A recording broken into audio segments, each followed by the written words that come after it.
half a mile away and they could see their homes being burnt. And it's so hard to fathom that in this century, to have your people being removed from where they lived all their lives, their livelihood, their total independence being pulled out from under them. This whole place called the National Park was once our Walmart. It provided everything for the people, our shelter, our food, our clothing, and plus our spiritual ceremonial practices.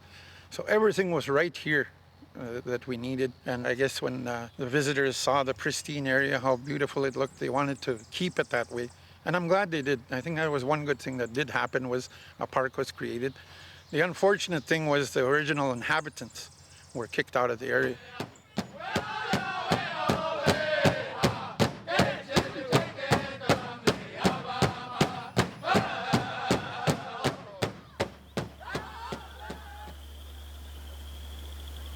How I became or learned about it was I went there with my dad one time, and it was way back in the late 70s, and he's the one who told me that this is where we used to live. But when I went with him, we went to the cemetery there, and it was almost like he was sneaking into the area. You can tell that he didn't feel comfortable. 26 years I went inside that park, sneaked in there, and I got caught 3 times. See, nobody goes in there now. Everybody, all the hunters that used to sneak in the park, they're all gone. I'm the only one left that trapped in there. I shouldn't say anything. They might come and pick me up. I got caught 3 times in the park.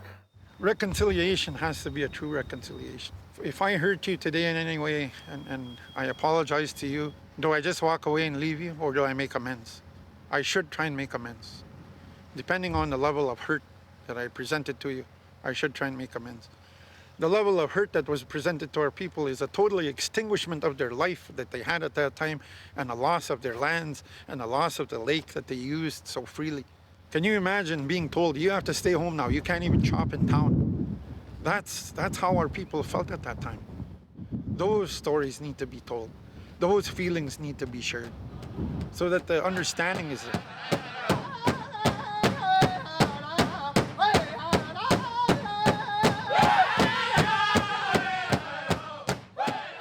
Reconciliation has got many potentially different meanings. To an accountant, reconciliation means balancing the financial sheet. To a lawyer, reconciliation is when a couple get back together to prevent a divorce. To reconciliation between nations means the establishment of a peace accord. So when it comes to the Anishinaabe people of this area and the people who manage this park, that relationship is going to be in a constant state of flux. And so if you take a snapshot of it at any particular point in time, you may see that at that particular point it tends to look like it's favoring one side or the other. The issue is, how balanced is it over the long term? In my past, we all of a sudden fight with the white people because they want to run everything. And now Indians got education now. They can argue with people now. So I think we should get along maybe better coming years. 10 years ago, I would never want to be in the same room with Canada people. That was 10 years ago, but today I feel different. I had a lot of resentment on working with, or trying to work with people that, forcibly removed my family or my grandparents out from their homes. Well, first of all was we had to deal with the land claim. And then now what are we going to do? We're not going anywhere and you're not going to go anywhere, so how do we get along? I guess I felt very hostile towards Riding Mountain National Park because they didn't understand what the medicines meant to us. The medicines out there were given to us to use, to survive, and for that to be taken away from us made me very angry. I didn't let that stop me. Even though we were not allowed to go in there at one time, we still went. When we got our land claim settled and we were, I guess, given the freedom to be able to go back on our land, it was a relief. To me, that's healing. That's reconciliation. By saying, in words, I'm sorry we took away all of this from you, but it will no longer happen. Like I said, there has been a lot of change since I've been here. The more Aboriginal, the jobs that are being in place, it's just more Aboriginal support and the culture being brought out more openly now rather than being hidden. A lot of comments were made that I'm only here because I was Aboriginal, and not because of what I knew or what my education was. Yes, I am Aboriginal, and I was hired off an Aboriginal list, but I've come and I've worked just like everybody else. It's up to us to teach our children the proper ways. Okay, we need to stop the racism. We are one people, and if we work together as one, maybe we'd be a lot more happier. And you won't have the, oh, well, you're white and I'm native.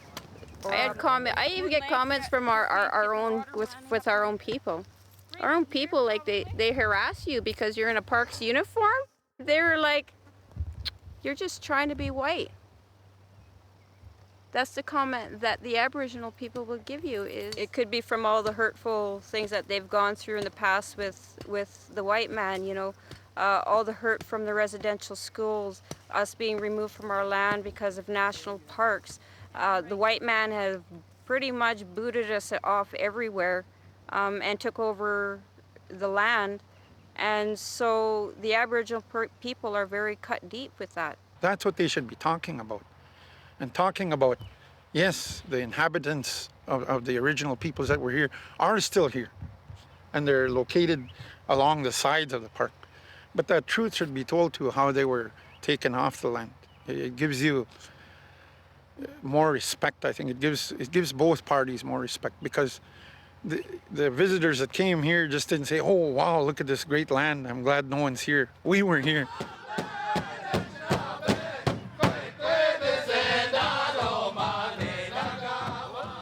When we're working with Aboriginal people and incorporating culture, it's saying that it's okay. Because in the past they were told that their culture is not okay, their language is not okay. So when we're starting on that basis, where we're working to incorporate their culture into what we know, it's a builder. We were put in residential schools, and there was a lot of fear instilled about, they tell us our ways, like somebody doing a pipe ceremony or lodges like that. We were working for the devil, that we were going to burn in hell if we practiced that. That's where the appreciation and for the richness of Anishinaabe culture comes in, is that people are seeing and hearing that, and it becomes less of a two-dimensional thing because they've experienced it. And I think it opens their hearts and minds to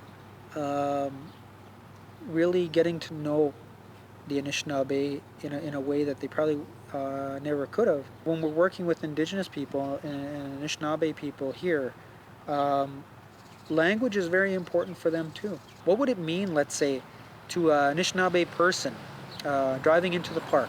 What would it mean to them to drive in and see the name Riding Mountain National Park and then right next to it, the Anishinaabe name? What would it tell them? Well, I think, then if national parks were able to do that, then that would ease up a bit, then that very myth about the founding nations, French and English is the founding nations. French people have more, than recognized in terms of a nation, than North America than First Nations. English defeated them, right? I mean, the French people are going to kill me for saying that. But those are the kind of things I think we need to correct, Mm-hmm. And we can do that together. I think, with parks and with us, putting the history together. But I like the idea of, at the entrance of the Riding Mountain National Park, to say, well, this is the English name, this is the French name, and this is the First Nations. On Pennsylvania Avenue, in this bright moment of hope, of large historical inequities writing themselves this moment when old and new, black and white, stretch across the grand canyons of old wounds to touch wingtips, fingertips. The story cannot be told all at once. There are many new dance steps to be learned.